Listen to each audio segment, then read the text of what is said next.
আজ মহারাষ্ট্র এবং গুজরাটের প্রতিষ্ঠা দিবস, তাই ত্রিপুরার রাজভবনে দিনটি উদযাপন করা হয়। প্রদীপ প্রজ্বলন করে অনুষ্ঠানের উদ্বোধন করেন রাজ্যপাল ইন্দ্রসেনা রেড্ডি নাল্লু। তিনি বক্তব্য রেখে বলেন, আজ 1 মে মহারাষ্ট্র এবং গুজরাটের প্রতিষ্ঠা দিবস। মহারাষ্ট্র এবং গুজরাট দেশের দুই পিলার বলা যায়।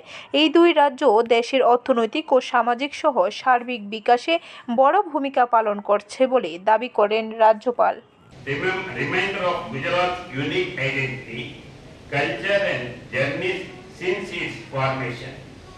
In 1960, Gujarat was carved out from the Bombay state to fulfill the aspirations of Gujarati-speaking population.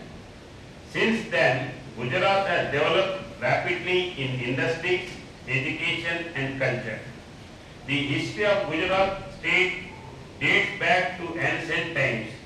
It was home to the Indus Valley civilization, followed by the rule under the Mauryas, Guptas, and later the Mughals and Marathas. Bureau report, খবর ত্রিপুরা।